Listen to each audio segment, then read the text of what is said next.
Investigation journalism ചെയ്യാം. അപ്പുറത്ത് വേറെ ഒരുപാട് ഏരിയ ഉണ്ടല്ലോ ജേർണലിസത്തിൽ. ഇത് തന്നെ ചെയ്യണം. അതായത് ഒരു പ്രോപ്പർ ജേർണലിസ്റ്റ് ആയിട്ടല്ലല്ലോ തുടക്കം. ഒരു ഫ്രീലാൻസ് പോലെ ഇത് ചെയ്തു തുടങ്ങുകയാണല്ലോ പല ചാനൽസിനും വേണ്ടിയിട്ട്.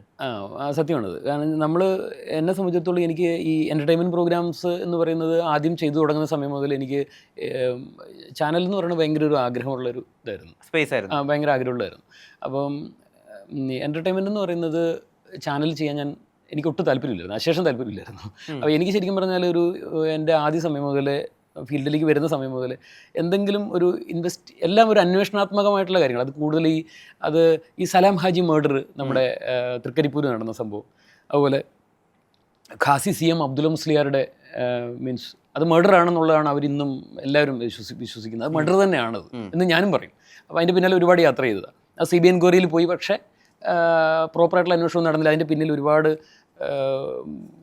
വലിയ മാഫിയ എന്ന് വെച്ചാൽ ചില്ലറ സംഭവം. ബോംബെ മുതൽ ഇങ്ങോട്ടുള്ള വലിയ ആളുകളുടെ പേരുകളൊക്കെ ഉയർന്നു കേട്ടതൊക്കെ ഞാൻ ഞെട്ടലോട് കൂടിയിട്ടാണ്. ആ വാർത്ത ചെയ്ത് കഴിഞ്ഞപ്പോൾ കൊച്ചിയിൽ വന്നതിന് ശേഷം എന്നോട് പറഞ്ഞു നിന്നെ അന്വേഷിച്ച് ഇവിടെ വരും എന്നൊക്കെ പറഞ്ഞു. അപ്പം സത്യം പറഞ്ഞാൽ ഇങ്ങനെയുള്ള കാര്യങ്ങളിലൊക്കെ എന്നെ അന്വേഷിച്ച് ആരെങ്കിലും വരും എന്നൊക്കെ കിട്ടുകഴിഞ്ഞാൽ എനിക്ക് എന്നാൽ പിന്നെ ആരെങ്കിലും വന്ന രസമുണ്ട്. ആ ഒരു കാഴ്ചപ്പാടുള്ള ഒരാളാണ് ഞാൻ. അപ്പം അങ്ങനെ വല്ലാത്തൊരു കാഴ്ച എൻ്റെ വരുന്നത്. അപ്പം നമ്മൾ അത് എന്താ പറയുക, അതിന് അഹംഭാവമൊന്നും അല്ല, ധൈര്യം കൂടുതൽ, അങ്ങനെ പല പേരിട്ട് പല രീതിയിൽ ആളുകൾ സംസാരിക്കുമായിരിക്കും.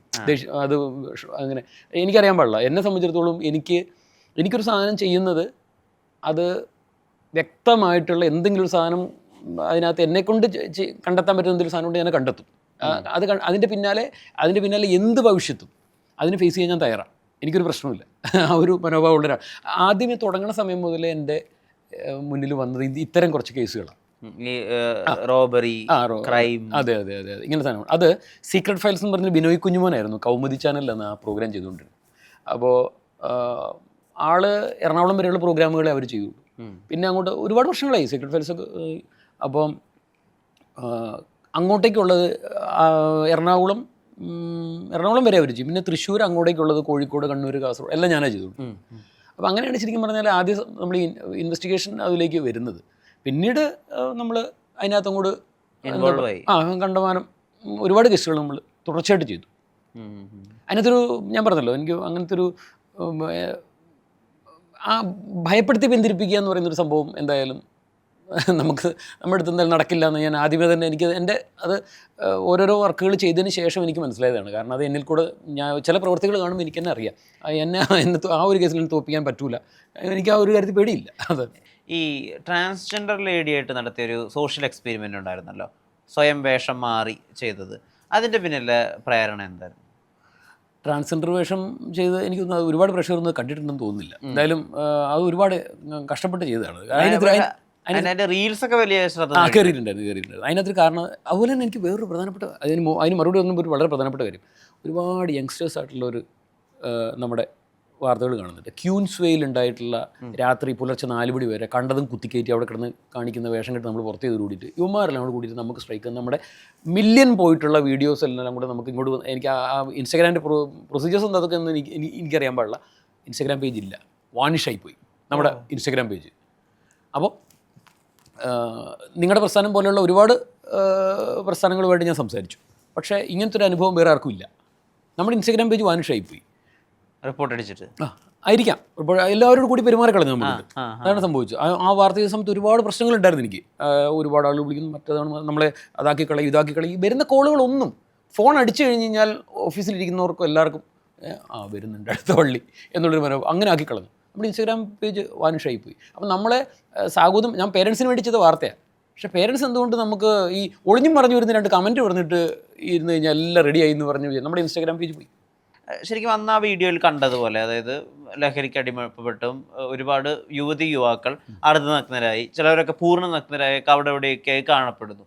അന്ന് നമ്മളെ കാണിച്ചതിന് എക്സ്റ്റെൻസീവായി അതിനേക്കാൾ ഭയാനകമായിരുന്നു അവിടെ പോയി റിപ്പോർട്ട് ചെയ്ത കാര്യം. അതെന്താണെന്ന് അറിയുമോ, അത് സീപോർട്ട് എയർപോർട്ട് റോഡിലെ വിഷ്വൽ മുമ്പ് നമ്മളൊരെണ്ണം ചെയ്തിരുന്നു ഒരു സ്റ്റോറി. സീപോർട്ട് എയർപോർട്ട് റോഡിലെ അവിടുത്തെ ആളുകൾ അവർ വ്യക്തമായിട്ട് നേരിട്ട് കണ്ട ആളുകളുടെ ബൈറ്റുകൾ നമ്മുടെ കയ്യിൽ പറഞ്ഞിട്ടുണ്ട്. നമ്മൾ ആ വിഷ്വലുകൾ നമ്മൾ കിട്ടിയിട്ടില്ല. പക്ഷേ ഈ പൂർണ്ണ നഗ്നരായി പുലർച്ചെ 5:30 മണി സമയത്ത് നടക്കാൻ പോകുന്ന കുടുംബസ്ഥരായിട്ടുള്ളവർ നടക്കുമ്പോൾ പെൺകുട്ടികൾ പൂർണ്ണ നഗ്നരായിട്ട് കിടക്കുന്നത് ആ പ്രദേശവാസികളായിട്ടുള്ള ഒരു കൃത്യമായിട്ട് തന്ന ബൈറ്റുകളോട് കൂടി നമ്മൾ കുറച്ച് നാളുകൾക്ക് മുൻപ് വാർത്ത ചെയ്തിരുന്നു. അതും ഇതുമായിട്ട് കണക്ട് ചെയ്തിട്ടാണ് ഞാൻ രണ്ടാമത്തെ ക്യൂൻസ്വേയുടെ വാർത്ത ചെയ്തത്. ക്യൂൻസ്വേയിൽ ആരും നഗ്നരായി കിടക്കുന്ന സംഭവങ്ങളൊന്നും ഉണ്ടായിരുന്നില്ല.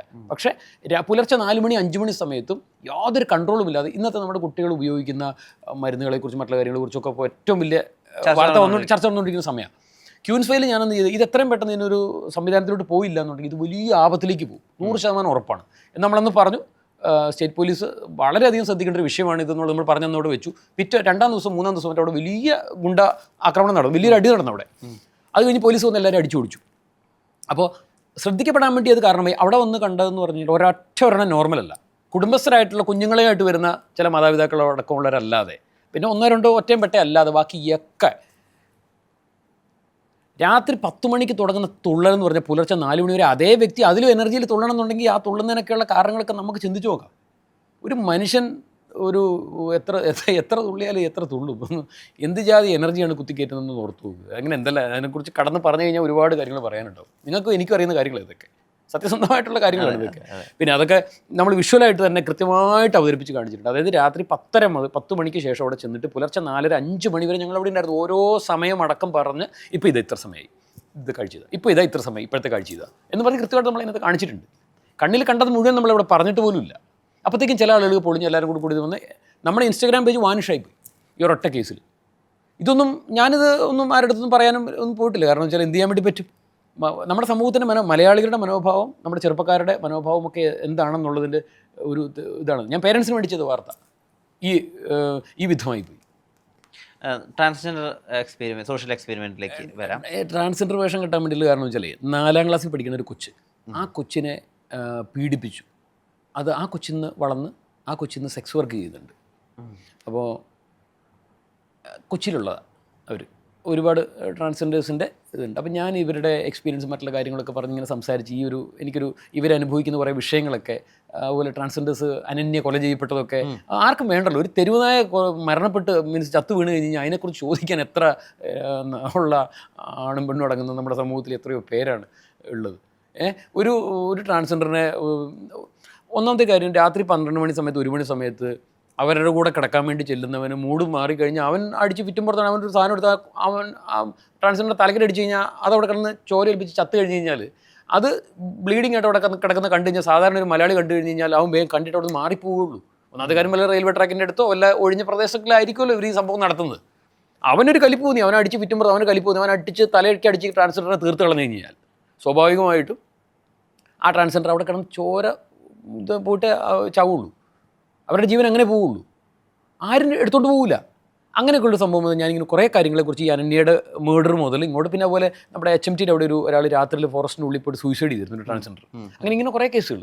ഈ അടുത്തൊരു ട്രാൻസ്ജെൻഡർ ഏഞ്ചൽ എന്ന പേരുള്ള ട്രാൻസ്ജെൻഡറിനെ മാരകമായ വടി കൊണ്ട് അടിച്ച്, അതാണ് നമ്മൾ ഒരു മനുഷ്യരല്ലേ, നമ്മൾ ആ വിഷ്വൽ കണ്ടാണ് അതിൻ്റെ ആ തൊടയും ഇതെല്ലാം കൂടെ പുറകിൽ അടിച്ച് എന്തെന്നാണത് ഇത് നമുക്ക് എന്താ പറയുക, ഒരു മനുഷ്യനല്ലേ അത്, മനുഷ്യ സ്ത്രീയോ ട്രാൻസ്ജെൻഡർ എന്തോ ആയിക്കോട്ടെ, ഒരു മനുഷ്യജീവിയല്ലേ. അത് ഞാൻ പറഞ്ഞു, ഒരു തെരുവ് നായിക്ക് കൊടുക്കുന്ന പരിഗണന ഒരു മനുഷ്യനില്ല, പ്രത്യേകിച്ച് ഈ ട്രാൻസ്ജെൻഡേഴ്സിനില്ല. അങ്ങനെ വന്നു കഴിഞ്ഞപ്പോൾ അത് മനസ്സിലാക്കിയപ്പോഴാണ് ഞാനൊരു കഥ കേട്ടു. എനിക്കത് ഭയങ്കര വേദന ഉണ്ടാക്കി. കാരണം 4-ാം ക്ലാസ്സിൽ പഠിക്കുന്നൊരു കുഞ്ഞ്, ആ കുഞ്ഞിനെ ട്രൗസർ വലിച്ച് കീറി, ഊരാനുള്ള സമയം കൊടുക്കാതെ വലിച്ച് കീറിയിട്ട് ആ പുറകെ കൂടെ ആ 4-ാം ക്ലാസ്സിൽ പഠിക്കുന്ന കുഞ്ഞിനെ ചെയ്തു.